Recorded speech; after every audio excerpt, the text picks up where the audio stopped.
So welcome आईएपियंस and आज हम पढ़ने वाले हैं power series expansion of complex function.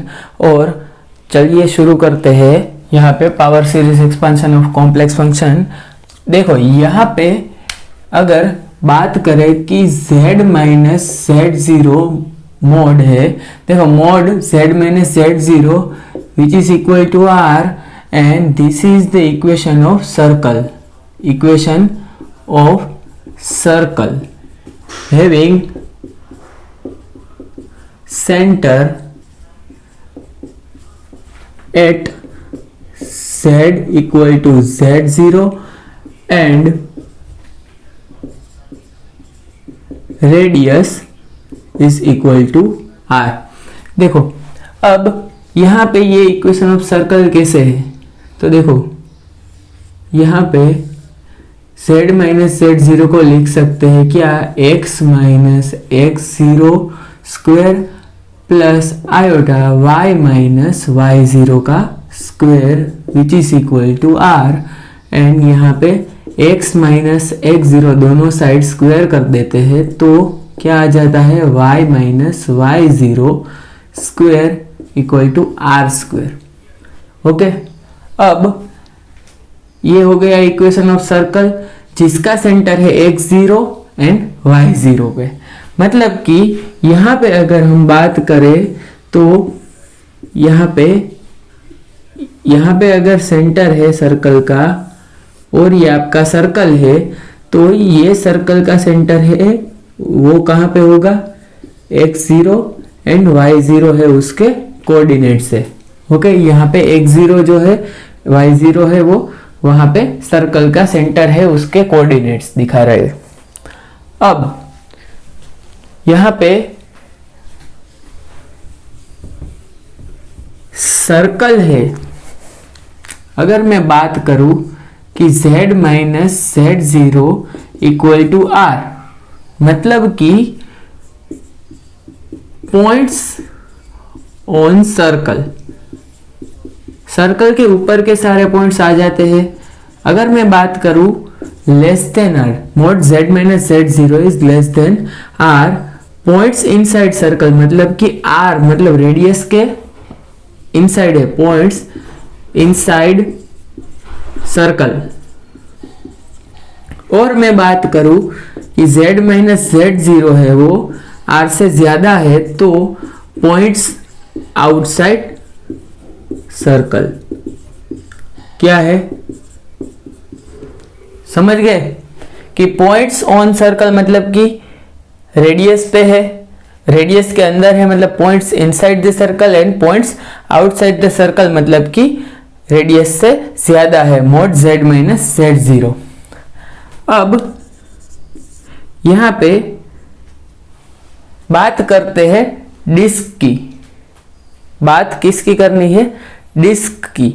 Okay, सो यहां पे लिखो सर्कुलर डिस्क।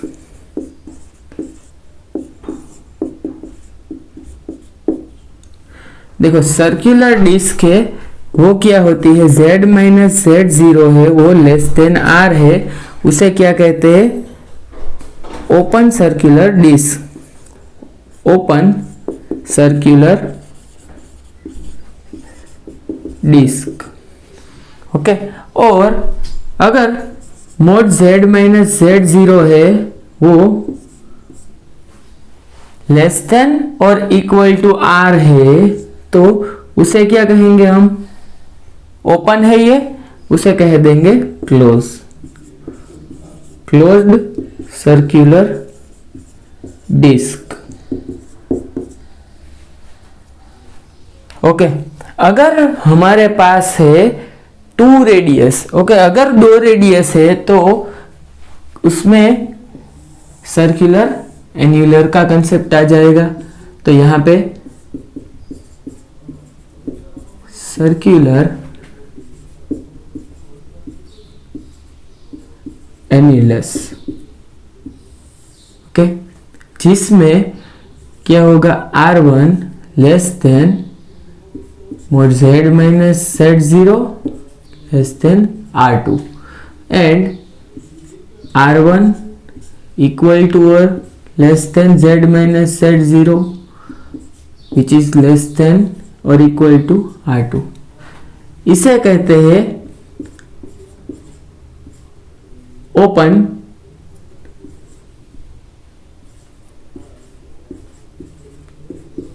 एन्युलस एंड इसे कह देते हैं क्लोज्ड एन्युलस। ओके, अब यहां पे देखते हैं कॉम्प्लेक्स आर्गन प्लेन है, उसमें अगर यहां पे ये जो रेडियस है वो है हमारा R2 रेडियस है, और एक सर्कल है कि जिसका रेडियस होगा R1, ओके, जिसका रेडियस है R1। ओके, तो यहाँ पे है Z0, ये है हमारा R1 और ये है हमारा R2। तो जो ये रीजियन अभी बन रहा है कि ये जो रीजियन बन रहा है उसे कहते हैं सर्कुलर एन्युलस। किसे कहते हैं? सर्कुलर एन्युलस। ओके, सो ये 3 जियोमेट्रीज है वो हमें याद रखनी है कि सर्कल है उसका इक्वेशन कैसे होता है, mod z minus z0 is equal to r। Circular disc कैसे होता है, mod z minus z0 is less than r which is called open circular disk, and if mod z minus z0 is less than or equal to r then it is called closed circular disk। when r there are two radius, so उसे क्या कहते हैं? open annulus, and there are two radius with equality sign also, then कहते हैं closed annulus। Okay, सो इसके बाद आता है पावर सीरीज एक्सपांशन है, वो क्या होता है? देखो, if a complex function is analytic at the point z equal to z0 then it can be expanded into the power series about z equal to z0 which is given by, देखो power series मतलब कि इसमें z minus z0 है, उसके जो power है वो different power है वो यहाँ पे आएंगे। देखो यहाँ पे उसका फॉर्मूला क्या होता है कि f of z equal to summation of n is equal to 0 to infinite an into z minus z0 raise to n।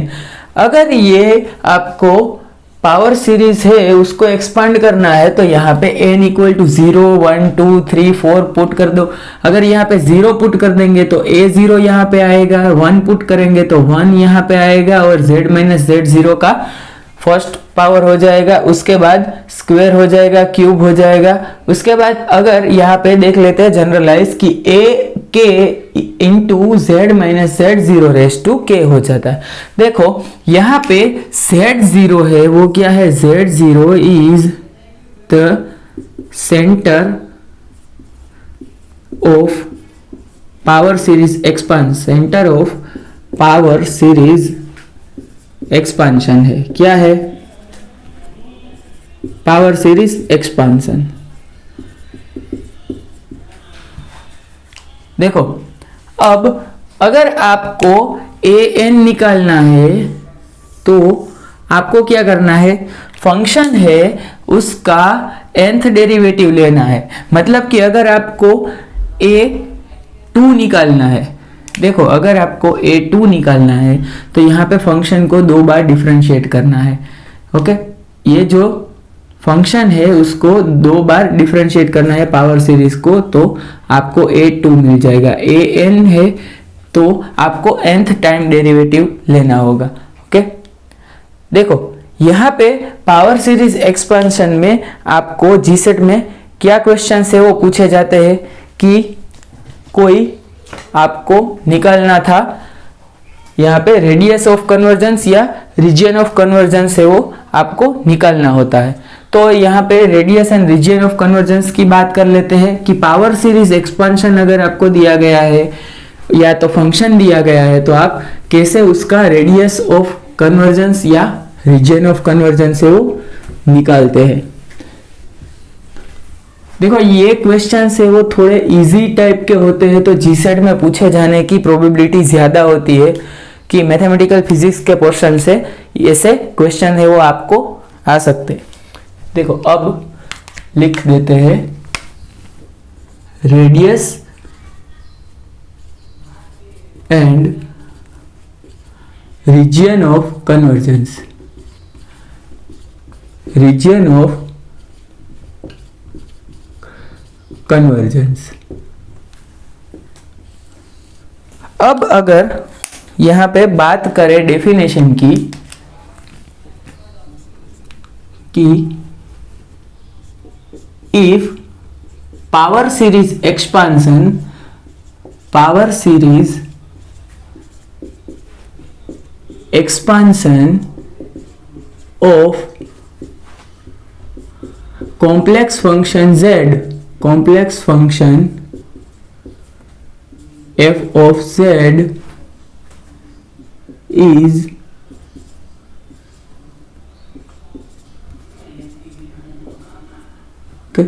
f of z converges in the region R।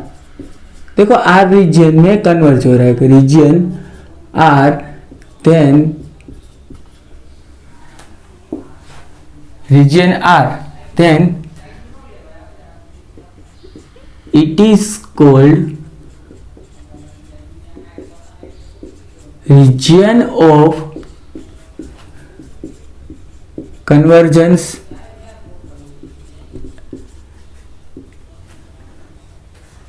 and radius of this region is called radius of convergence, radius of convergence।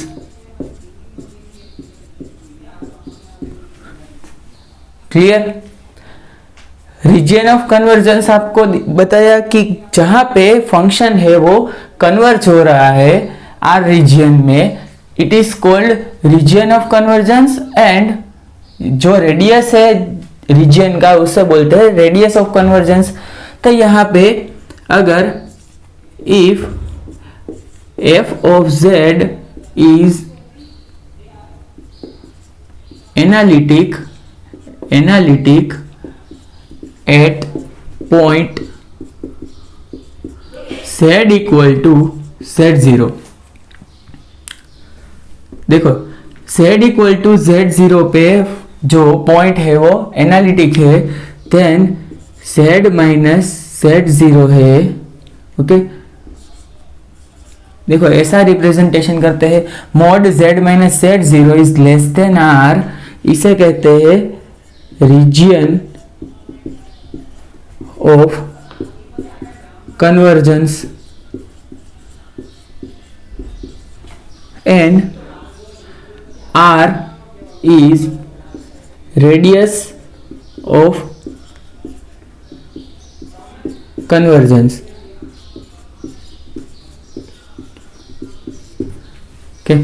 अगर अब बात करें कि complex argon plane है आपको दिया गया है, उसमें अगर हम radius of convergence and region of convergence की बात करें तो एक लार्जेस्ट पॉसिबल सर्कल की जिसमें लार्जेस्ट पॉसिबल सर्कल है कि जिसमें आपका फंक्शन है सभी जगह पे एनालिटिक है और पावर सीरीज जो है उसका कन्वर्ज हो रहा है, मतलब कि उसका कुछ वैल्यू है वो आपको मिल रहा है। ओके, सो ये रीजन है उसको हम बोल देते हैं कि largest possible circle. Okay, largest possible circle of radius r। Okay, कि जिसमें आपका फंक्शन है वो एनालिटिक है। देखो अब यहां पे आप एक लिख दो कि पावर सीरीज, दो स्टेटमेंट लिखते हैं, पावर सीरीज converges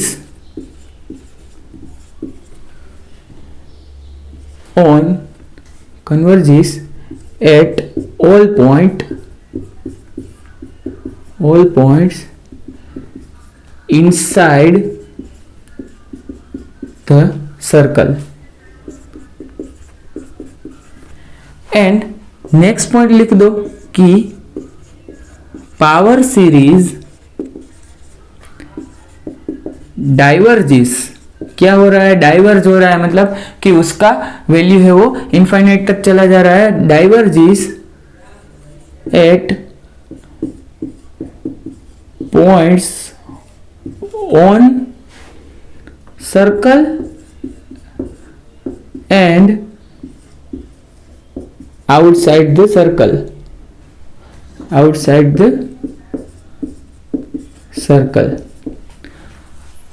क्लियर। मतलब कि पावर सीरीज है वो डाइवर्ज हो रहा है कब, कि points on circle and outside the circle, मतलब कि अगर पॉइंट्स है वो सर्कल के बाहर है तो पावर सीरीज आपका क्या हो रहा है, डाइवर्ज हो रहा है। मतलब कि जिस रीजन में पावर सीरीज का कुछ वैल्यू मिल रहा है उसी को हम रीजन ऑफ कन्वर्जेंस कहते हैं, क्योंकि उसमें पावर सीरीज कन्वर्ज हो रहा है। कन्वर्ज और डाइवर्ज है वो आप समझ लो कि कन्वर्ज मतलब कि उसका कुछ वैल्यू मिल रहा है, डाइवर्जिस मतलब कि वो इनफाइनाइट तक चला जा रहा है, क्लियर।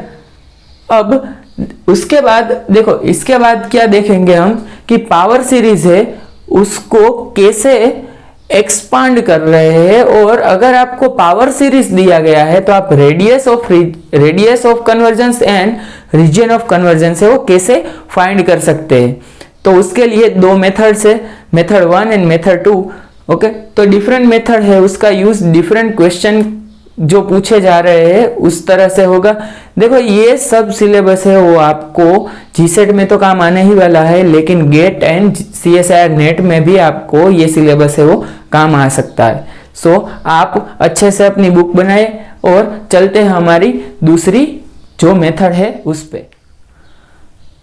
तो यहाँ पे आपको कैलकुलेशन करना है region and radius of convergence का। तो यहाँ पे जीसेट के एग्जामिनेशन में कभी कभार ऐसा पूछा जाता है कि आपको नीचे जो ऑप्शन दिए गए हैं, जो 4 ऑप्शन आपको दिए गए हैं उसमें से आपको सही ऑप्शन चूज करना है कि which of the following is the region of convergence या तो radius of convergence for this particular power series expansion. तो देखो यहाँ पे आपको करना क्या होता है कि आइदर आपको मेथड 1 यूज करना है या मेथड 2 यूज करना है। पहले मेथड 1 एंड मेथड 2 है वो आप अपनी बुक में है, यहां से वीडियो पॉज करके लिख लो।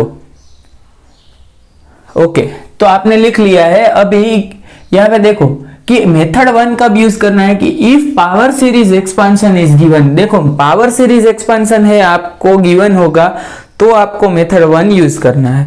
मेथड 2 कब यूज करना है, आपको पावर सीरीज एक्सपांशन नहीं दिया गया है, आपको क्या दिया गया है, सिर्फ फंक्शन दिया गया है। ओके, तो अब पावर सीरीज एक्सपांशन अगर आपको दिया गया है तो मैंने बोला था कि पावर सीरीज एक्सपांशन है उसका फॉर्मूला क्या होता है, summation 0 to infinity an z minus z0 raised to n। तो उसमें अगर आपको रेडियस फाइंड करना है तो क्या करेंगे, r is equal to limit n tends to infinity an upon an plus 1। Okay, उसका मोड लेना है। देखो यहां पे एक एग्जांपल भी है ताकि आपको ये क्लियर हो जाए कि ये कहना क्या चाहते हैं, आपको क्या प्रोसीड करना है। और रीजन ऑफ कन्वर्जेंस पता है आपको, z minus z0 is less than r। अब देखो यहां पे एक एग्जांपल है वो देखते हैं। यहां पे आपको power series expansion of the function is given and find the region and radius of convergence. तो आपको पूछा गया है radius and region of convergence. So ये है पूरा पावर सीरीज एक्सपांशन। और आपको पता है कि यहाँ पे कंपेयर कर लो इस इक्वेशन के साथ, तो आपको पता चल रहा है z minus z0 raise to n है, वही यहाँ पे z minus iota raise to n है। क्लियर। अब देखो यहाँ पे हमें क्या पुट करना है कि an है उसको यहाँ से निकालते हैं, ये ए एन है, तो यहाँ पे ए एन क्या होगा, A N is equal to N factorial का स्क्वायर अपॉन 2n फैक्टोरियल। अब ए एन आपके पास है और आपको ए एन प्लस 1 अगर फाइंड करना है तो n की जगह सभी जगह पे n प्लस 1 लिख देते हैं, ओके, उसका स्क्वायर अपॉन 2n, n की जगह पे अगर हमने n प्लस 1 पुट कर दिया सो 2n प्लस 2 फैक्टोरियल हो गया, ओके। अब ये इक्वेशन आपको पुट कर देना है, limit n tends to infinity and a N क्या है हमारा, n फैक्टोरियल का square upon 2n factorial divided by a n plus 1, मतलब कि यहाँ पे डिवाइडेड बाय क्या आएगा, n प्लस 1 फैक्टोरियल का square upon 2n plus 2 factorial. अब इसको सिंप्लीफाई कर देते हैं, r is equal to limit n tends to infinity और यहाँ पे क्या आ रहा है, n फैक्टोरियल का square divided by 2n factorial. यहाँ पे इसको इन्वर्ट कर देते हैं, इन्वर्स ले लेते हैं इसका, तो क्या हो गया, 2n प्लस 2 है वो ऊपर चला गया upon n plus 1 factorial square, okay. अब फर्दर प्रोसीड क्या करेंगे, अब सिर्फ हमें फैक्टोरियल के रिलेशन से वो पता होने चाहिए। देखो फैक्टोरियल के रिलेशन में यहाँ पे बता रहा हूँ, देखो अगर आपको दिया गया है 4 फैक्टोरियल, तो 4 फैक्टोरियल को आप 4 इंटू 3 फैक्टोरियल लिख सकते हैं, ओके, 4 इंटू 3 फैक्टोरियल लिख सकते हैं। देखो अगर आपको दिया गया है 10 फैक्टोरियल तो मतलब 10 into 9 into 8 up to 1, okay. अब इसको मैं ऐसे भी लिख सकता हूं 10 इंटू 9 फैक्टोरियल, वही हुआ, या 10 इंटू 9 इंटू 8 फैक्टोरियल लिख सकता हूं, क्लियर। मतलब कि अगर आपको n फैक्टोरियल दिया गया है तो आप n into n minus 1 factorial है वो आप लिख सकते हैं, clear. n factorial is equal to n into n minus 1 factorial है वो आप लिख सकते हैं, ये रिलेशन आप लिख लेना। अब वही रिलेशन है यहीं पे यूज कर देते हैं कि n फैक्टोरियल का स्क्वायर अपॉन 2n फैक्टोरियल। देखो यहाँ पे 2n प्लस 2 है, उसको मैं कैसे लिख सकता हूं, देखो 2n plus 2 okay into 2n plus 1 into 2n factorial, okay. ये 8 फैक्टोरियल है तो इसे मैं लिख सकता हूं 8 इंटू 7 इंटू 6 फैक्टोरियल, यही हुआ। और यहाँ पे n प्लस 1 फैक्टोरियल है, उसको मैं क्या लिख सकता हूं, n प्लस 1 और इंटू n फैक्टोरियल और उसका स्क्वायर, क्लियर।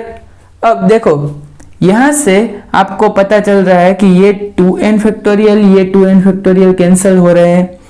यहां पे जो n फैक्टोरियल है उसका स्क्वायर है, ये कैंसिल हो रहा है कहाँ, इसके साथ, और यहाँ पे सिर्फ बच रहा है n प्लस 1 स्क्वायर, क्लियर।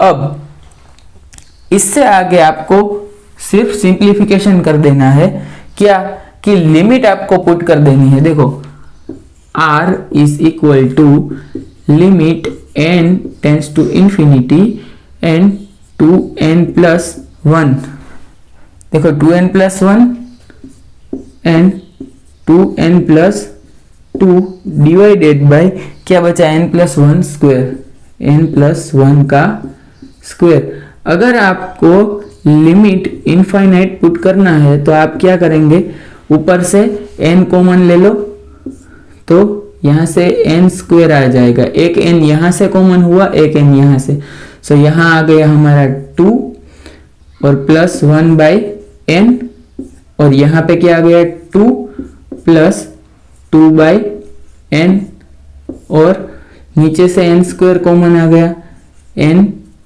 देखो यहां पे आएगा 1 + 1/n⁻²।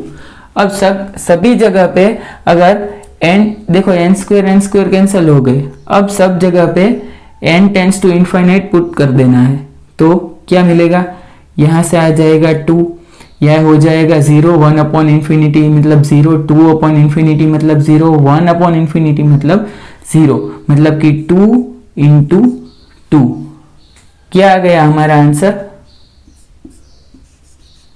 4। क्लियर। सो यहां पे आपको r क्या मिल गया है, आपको r है वो मिल गया है 4 एंड z माइनस z0, मतलब कि z माइनस आयोटा जो है वो क्या मिल गया है आपको <4। ओके क्लियर, ये देख लो, इतना सिर्फ प्रोसीड करना है। ओके, दूसरा कुछ नहीं करना है। ये आपको फैक्टोरियल के रिलेशन से वो पता होंगे तो आप इजीली कैलकुलेशन कर सकते हैं। अब मेथड नंबर 2 पे चलते हैं। देखो मेथड नंबर 2 है वो, अगर आपको क्वेश्चन है उसमें फंक्शन दिया गया है तभी आपको वो यूज करना है। तो देखो फंक्शन f(z) है वो गिवन होगा, तो स्टेप्स क्या फॉलो करने हैं। फर्स्ट स्टेप आपको ये मैं जनरलाइज बता रहा हूं ताकि आपको इजी रहे कि आप 3 स्टेप्स में फॉलो करके आप आंसर ला सकते हैं, आपको कुछ याद रखने की जरूरत नहीं है। देखो find the singular points of the function. Singular points मतलब कि फंक्शन जहां पे डिफाइन नहीं है वैसे पॉइंट्स, मतलब कि फंक्शन की वैल्यू इनफाइनाइट होती है वैसे points. Then after find the distances of singular points from the center of power series z0। Distance आपको फाइंड करना है फंक्शन के जो सिंगुलर पॉइंट्स है उसका। एंड स्टेप 3 मिनिमम डिस्टेंस जो है वो क्या होगा, रेडियस ऑफ कन्वर्जेंस। तो देखो यहाँ पे एक एग्जांपल दिया गया है, फंक्शन दिया गया है z2/z³ - 1 इंटू z-3^2 एंड जो एक्सपांशन है वो अबाउट z0 पे है। तो यहाँ पे क्या फर्स्ट स्टेप फॉलो करते हैं कि सिंगुलर पॉइंट निकालते हैं, तो z-1 = 0 जब होगा तो ये फंक्शन इनफाइनाइट चला जाएगा, z³ = 1 हो जाएगा and z = 1 omega and omega square निकल कर आ रहा है। अब दूसरा z-3 है वो 0 हो रहा है तो भी ये इनफाइनाइट हो रहा है, तो z = 3, मतलब कि सिंगुलर पॉइंट कितना है, सिंगुलर पॉइंट आ गए फंक्शन के 4, कितने 1 ओमेगा ओमेगा स्क्वायर एंड 3। ये 1 का जो क्यूब रूट निकाला तब ये cube root of complex function है वो क्या है 1 omega and omega square. Okay देखो अब इन सब में से मिनिमम डिस्टेंस है वो कौन सा है। ओके देखो यहां पे तो आप यहां पे एक आर्गन प्लेन में एक सर्कल ड्रॉ कर लेते हैं। ओके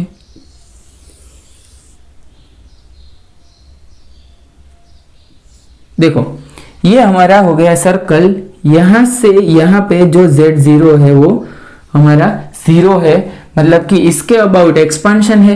तो देखो 1 है वो कहाँ पे आ रहा है, रियल एक्सिस पे कहीं पे लाई कर रहा है, मतलब कि यहाँ कहीं पे 1 आ रहा है। ओके, 3 है, 3 कहाँ पे आ रहा है, देखो 3 है वो कहीं यहाँ पे आ रहा है।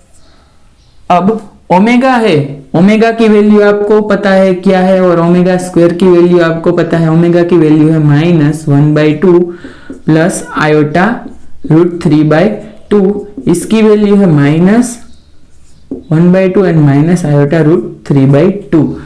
तो देखो ये है वो किस में लाई कर रहा है, सेकंड क्वाड्रेंट में कहीं पे लाई कर रहा है, मतलब कि यहाँ पे अगर ओमेगा है और ओमेगा स्क्वायर है वो थर्ड क्वाड्रेंट में है कहीं, सेम वैल्यू पे 1/2, सॉरी यहाँ पे ओमेगा स्क्वायर ही लिख देते हैं। ओके, तो जो मिनिमम डिस्टेंस था, कि जो मिनिमम डिस्टेंस है वो क्या हो गया यहाँ पे 1, मिनिमम डिस्टेंस हो गया हमारा 1।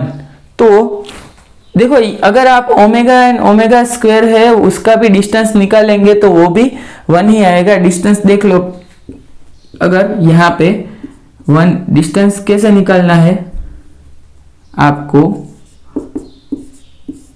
यहाँ पे 1/4 मतलब कि रियल पार्ट का स्क्वायर हो गया, यहाँ पे इमेजिनरी पार्ट का स्क्वायर हो गया, मतलब कि 4/4 और आपका आंसर आ गया 1।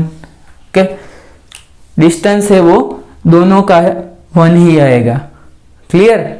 तो आपको radius of convergence and region of convergence के लिए क्या फाइंड करना है और क्या दिया गया है वो देखना है। अब अगर आपको फंक्शन दिया गया है तो मेथड 2 फॉलो कर लो, फंक्शन नहीं दिया है और पावर सीरीज एक्सपांशन दिया गया है तो मेथड 1 फॉलो करना है। और दूसरा एग्जांपल हम देखेंगे, तो यहाँ पे वीडियो में देख लो, देखो कि आपको दिया गया है function sin hyperbolic z about z equal to pi iota by 2, लेकिन मैंने आपको क्या बोला था कि sin हाइपरबोलिक z है, देखो आपको ये एक्सपांशन करना, मतलब कि sin हाइपरबोलिक z है वो कब इनफाइनाइट होगा, sin हाइपरबोलिक z है वो इनफाइनाइट कब होगा वो आपको देखना है। तो मैंने एक बात बताई है कि हाइपरबोला जब हम लेते हैं और साइन हो या कोस हो तो वो इन्फिनिटी पे इनफाइनाइट होता है। और जैसे कि यहाँ पे हमें पता है, देखो कि ये sine hyperbolic z equal to, देखो साइन हाइपरबोलिक z है उसे हम साइन के फॉर्म में लिख सकते हैं, साइन के फॉर्म में लिख सकते हैं। तो यहाँ पे मैंने आपको क्या बताया था कि साइन हाइपरबोलिक z है, देखो यहाँ पे क्या था कि साइन आयोटा z उसे क्या लिख सकते हैं, iota sine hyperbolic z। Clear? Iota sine hyperbolic z है उसे हम लिख सकते हैं sine iota z upon iota. Okay, ऐसा लिख सकते हैं, ये आयोटा है, इसको यहाँ पे डिनोमिनेटर में ले लो। तो अब मैंने आपको बताया था कि साइन फंक्शन जो है हमारा वो इन्फिनिटी पे इनफाइनाइट होता है। ये जो कॉम्प्लेक्स फंक्शन है वो if z tends to infinity sine z also tends to infinite. Okay, sine z है वो इनफाइनाइट हो जाता है। और दूसरा, आपकी बुक में अगर आपने सब कुछ लिखा है तो वहां पे लिखा होगा कि साइन z है, कोस z है या एक्सपोनेंशियल z है, ये सब एनालिटिक है। कहाँ पे? Everywhere, analytic everywhere in the complex argon plane, in complex argon plane। अब अगर एनालिटिक एवरीवेयर है तो मतलब कि उसका जो सिंगुलर पॉइंट है वो कहीं पे है ही नहीं, वो सभी जगह पे डिफाइन है। तो मतलब कि वो अगर आप इनफाइनाइट पे चलोगे तो वो इनफाइनाइट हो सकता है। तो ये साइन हाइपरबोलिक z है वो इनफाइनाइट पे ही इनफाइनाइट होने वाला है, तो मतलब कि अगर आप कॉम्प्लेक्स आर्गन प्लेन की बात करें तो ये सभी जगह कॉम्प्लेक्स आर्गन प्लेन की जो सभी जगह पे वो है डिफाइन है, कि सब जगह पे अगर डिफाइन है तो उसका जो रेडियस ऑफ कन्वर्जेंस है वो क्या आएगा, रेडियस ऑफ कन्वर्जेंस है r, okay, r is equal to infinite and z minus pi iota by 2, okay, mod z minus pi iota by 2 is less than infinity, okay. ये हो गया reason of convergence, ये हो गया radius of convergence. देखो ये example मैंने इसलिए लिया कि आपको एक बार रिवाइज हो जाए कि साइन है कोसाइन है वो क्या होगा, एनालिटिक, हाँ सही पकड़े कि एनालिटिक होगा, कि आपको देखना है कि फंक्शन है वो कहां पे उसका सिंगुलर पॉइंट है वो लाई कर रहा है। देखो अब दूसरा एग्जांपल लेते हैं, ओके, दूसरा एग्जांपल लिख दो यहाँ पे। दूसरा एग्जांपल क्या था कि फंक्शन आपको दिया गया है cosec z, cosec hyperbolic z, और आपको फाइंड करना है वो z आपको दिया गया है आयोटा पाई बाय 4। देखो यहाँ पे सिंगुलरिटी, देखो यहाँ पे लिख दो आप कंडीशन ऑफ सिंगुलरिटी, इसको हम COS कह देंगे, कंडीशन ऑफ सिंगुलरिटी। मतलब कि क्या होगा कि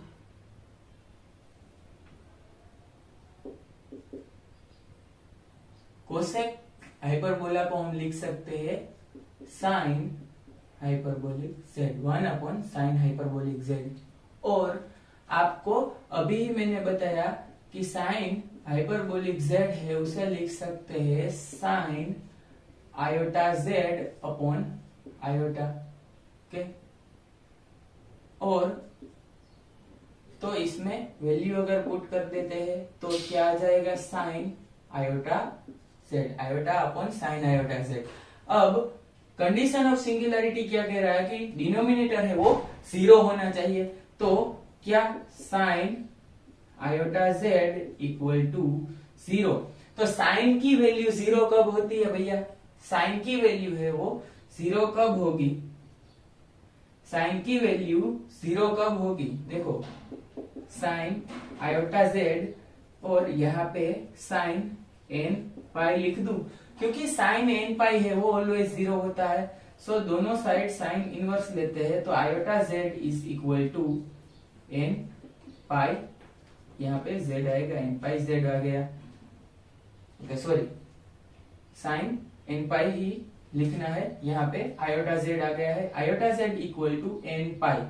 अब इसको लिख सकते हैं z equal to n pi by iota, उसे लिख सकते हैं minus iota n pi.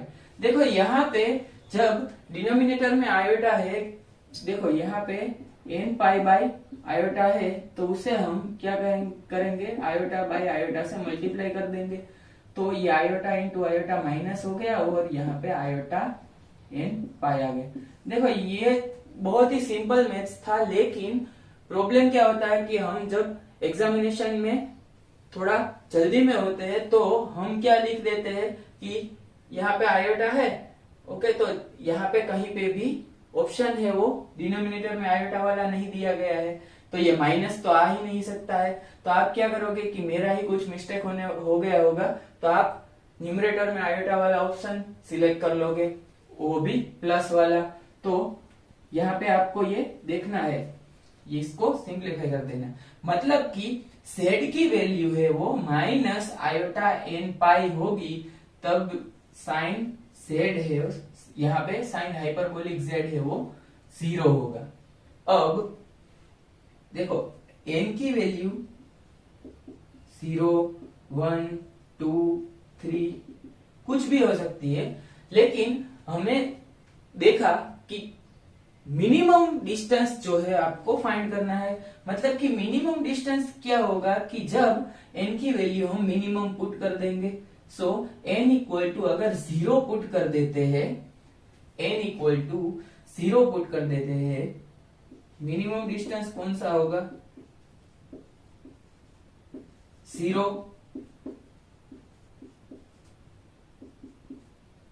n is equal to 0।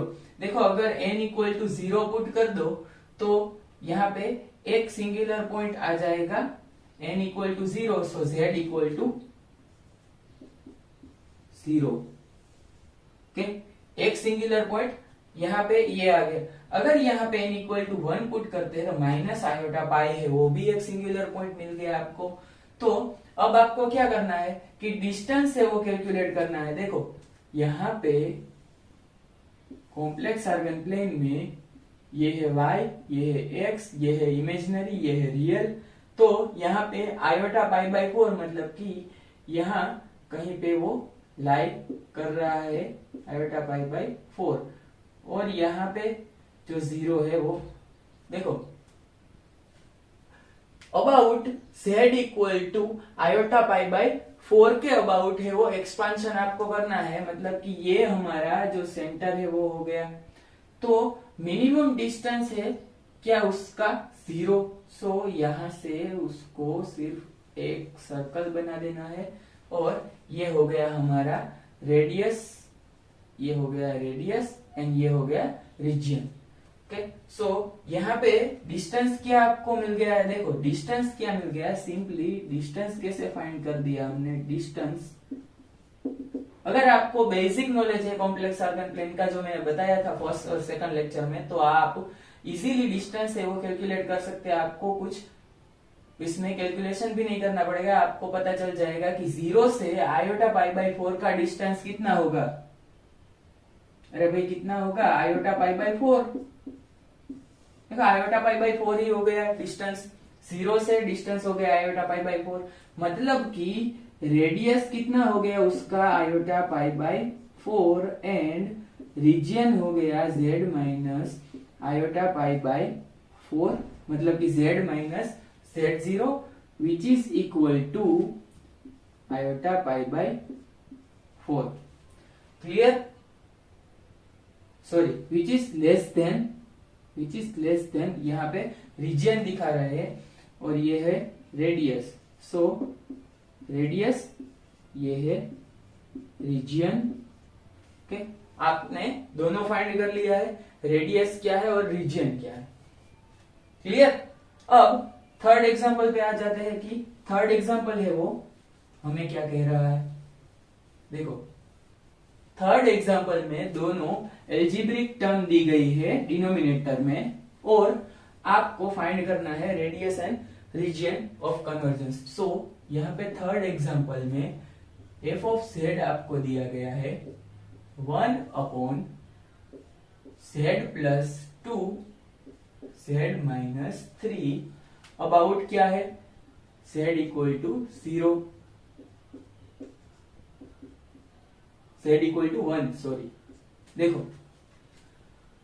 अब आपको क्या करना है, अगर आपके पास एल्जेब्रिक टर्म है तो बहुत आसान हो गया कि सिंगुलर पॉइंट है वो कब यहाँ पे ये जो डिनोमिनेटर है वो 0 होगा और फंक्शन है वो इनफाइनाइट चला जाएगा। सो यहाँ पे कंडीशन ऑफ सिंगुलरिटी अगर हम लिख दे, कंडीशन ऑफ सिंगुलरिटी क्या होगा? Either z plus 2 equal to 0 और z minus 3 equal to 0। So यहां से z इक्वल टू माइनस 2 आ गया, यहाँ पे z इक्वल टू प्लस 3 आ गया, मतलब कि ये दोनों है वो सिंगुलर पॉइंट है, ये दोनों है क्या? सिंगुलर पॉइंट फंक्शन के। तो देखो फंक्शन माइनस 2 पे भी 0 इनफाइनाइट हो रहा है, और z इक्वल टू 3 अगर आप पुट कर देंगे तो यहाँ पे डिनोमिनेटर 0 और फंक्शन है वो इनफाइनाइट हो जाएगा। तो यहाँ पे आपको दो सिंगुलर पॉइंट्स मिल गए। तो अगर आपको फाइंड करना है डिस्टेंस, देखो डिस्टेंस है वो कहां से है? 1। देखो 1 माइनस 2 क्या आ गया? 3, डिस्टेंस आ गया 3, एंड यहाँ पे 1 -3 मतलब कि डिस्टेंस आ गया है 2। देखो यहाँ पे कुछ ऐसा सिनेरियो है कि यहाँ पे z इक्वल टू 1 है, उस पे आपको फाइंड करना है कि रेडियस और रीजन ऑफ कन्वर्जेंस क्या है। तो सेंटर यहाँ दिया गया है। अब आपके पास यहाँ पे z इक्वल टू -2 है, वो एक सिंगुलर पॉइंट है, ओके, एंड यहाँ पे z इक्वल टू 3 है, वो एक सिंगुलर पॉइंट है। तो देखो अगर यहां से मैं, देखो यहां से रेडियस ले लू ये -2 की, अगर मैं सर्कल ड्रॉ कर दूं तो क्या होने वाला है कि ये जो सिंगुलर पॉइंट है 3 वाला, वो सर्कल के अंदर आ जाएगा। मतलब कि हमें जो क्या करना था कि मिनिमम डिस्टेंस है फाइंड करना था कि सिंगुलर पॉइंट है उसका minimum distance from the centre. तो यहाँ पे 3 है, उसका मिनिमम डिस्टेंस है वो कितना आएगा 2। ओके, यहाँ पे ये r इज इक्वल टू है 2 और ये जो r है वो है 3। ओके, ये r हमें r इज इक्वल टू 2 मिल रहा है, ये r इज इक्वल टू 3 मिल रहा है। मतलब कि यहाँ पे दो सिंगुलर पॉइंट मिल रहे हैं और उसमें मिनिमम डिस्टेंस है वो r इज इक्वल टू 2 है, जो कि किसका है 3 वाले सिंगुलर पॉइंट का। ओके, सो यहाँ पे जो डिस्टेंस है, सो यहाँ पे radius r is equal to 2 and region of convergence क्या होगा, रीजन ऑफ कन्वर्जेंस होगा z, सेंटर होगा 1, मतलब कि मोड z माइनस 1, मतलब कि z माइनस z0 जहां पे सेंटर है वो होगा लेस देन क्या 2। ओके, यहां पे सभी जगह पे ये क्या है एनालिटिक, एंड आपका पावर सीरीज जो है वो क्या होगा कन्वर्ज। Okay, clear. देखो इतने सिंपल स्टेप्स ही मैंने फॉलो किए हैं, दूसरा कुछ नहीं किया है। 3 स्टेप्स। देखो सिंगुलर पॉइंट निकाल लिया फंक्शन का, उसका डिस्टेंस देख लिया और मिनिमम डिस्टेंस जो है, देखो 3 एंड 2, उसमें मिनिमम है 2, तो यहाँ पे 2 आ गया। अब चलते हैं हमारे 4th क्वेश्चन पे। देखो 4th क्वेश्चन में कुछ नेचुरल लॉग वाला टर्म दिया गया है, तो आपको पता होना चाहिए कि नेचुरल लॉग है वो कब इनफाइनाइट होगा या कब डिफाइन नहीं है। तो यहाँ पे देखो फंक्शन आपको दिया गया है natural log of 1 plus z upon 1 minus z and about क्या है z इक्वल टू 0। देखो सेंटर है आपका ओरिजिन पे है, मतलब कि सेंटर यहाँ पे ओरिजिन पे ड्रॉ कर लेते हैं। ओके, चलो अब यहाँ पे आपको पता ही है कि y एंड x है यहाँ पे, तो log natural log is not defined at ln 0 and ln infinity. देखो log 0 है वो भी डिफाइन नहीं है, ln 0 भी डिफाइन नहीं होता है एंड ln इनफाइनाइट भी डिफाइन नहीं होता है। तो अब यहाँ पे क्या करेंगे कि फंक्शन के सिंगुलर पॉइंट्स क्या होंगे। देखो अगर कंडीशन ऑफ सिंगुलैरिटी हम अप्लाई कर देते हैं, so if 1 plus z equal to 0 then z equal to -1, मतलब कि एक सिंगुलर पॉइंट आपका ये आ गया है। And if 1 minus z equal to 0, तो देखो फंक्शन यहाँ पे फंक्शन क्या हो जाएगा ln 0, यहाँ पे फंक्शन होने वाला है ln इनफाइनाइट। ओके, तो ये दोनों ही हमें कंसीडर करना है। क्लियर। तो यहाँ पे 1 माइनस जेड क्या हो गया z इक्वल टू 1, तो ये भी एक सिंगुलर पॉइंट है। So distance from centre, distance from centre क्या हो गया, देखो सेंटर कहां पे है, z इक्वल टू 0 पे, z इक्वल टू 0 पे अगर आप सेंटर ले रहे हो, यहाँ पे -1 आएगा, यहाँ पे +1 आएगा, और अगर आप रेडियस 1 का सर्कल ड्रॉ कर दोगे तो ये दोनों में से ही पास हो जाएगा। क्लियर, मतलब कि यहाँ पे तो देखो यहाँ पे तो आपने अगर 0 ले लिया है, कोई ln 0 लिया है या ln इनफाइनाइट लिया है, तो आपका ये आंसर है वो दोनों में से एक भी लिया है तो भी सही हो जाएगा। लेकिन अगर यहाँ पे कुछ यहाँ पे ऐसा 2 दे दिया है, देखो ये पहले लिख लेना, यहाँ पे अगर 2 दे दिया है तो आपको यहाँ पे क्या मिलेगा, 2। ओके, देखो यहाँ पे अगर आपको 2 मिल गया, मतलब कि यहाँ पे 2 है, तो मिनिमम डिस्टेंस तो 1 ही हुआ। लेकिन अगर यहाँ पे 1/2 दे दिया है, देखो 1/2 दे दिया है अगर, तो यहाँ पे क्या आ जाएगा, 1/2 आ जाएगा। तो 1/2 अगर आ गया तो यहाँ पे एक सिंगुलर पॉइंट है, सॉरी +1/2 पे एक सिंगुलर पॉइंट है, वो होगा, तो मिनिमम डिस्टेंस है ये हो जाएगा। क्लियर, आपको मिनिमम डिस्टेंस कंसीडर करना है, मतलब कि आपको ये फंक्शन कौन कौन सी जगह पे इनफाइनाइट होगा, उसके लिए आपको क्या करना है, कंडीशन ऑफ सिंगुलैरिटी पुट करनी है। मतलब कि फंक्शन कहाँ पे डिफाइन नहीं है, देखो एल्जेब्रिक फंक्शन है, साइन कोस है, तो आपको पता चल जाएगा कि वो कब इनफाइनाइट होगा, जबकि डिनोमिनेटर है वो 0 हो जाएगा। डिनोमिनेटर अगर 0 हो गया तो फंक्शन है वो डिफाइन नहीं होगा।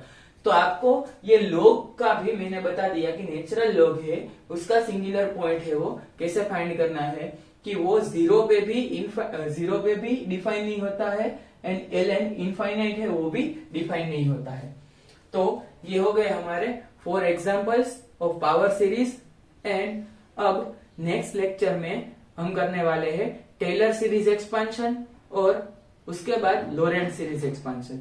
सो आपको जो मैं टेलर सीरीज एक्सपांशन जब करवाऊंगा तब मैं कुछ टेलर सीरीज है वो आपको दे दूंगा, कि आपको पीडीएफ है या आपको लेक्चर में से ही देख लेना है, कि आपको ये टेलर सीरीज एक्सपांशन है जो स्टैंडर्ड वाले, वो आपको सभी याद रखने हैं, मेमोराइज करने हैं, जो कि पूरे कॉम्प्लेक्स एनालिसिस में यूज होने वाले हैं। ओके, मिलते हैं हमारे नेक्स्ट वीडियो में।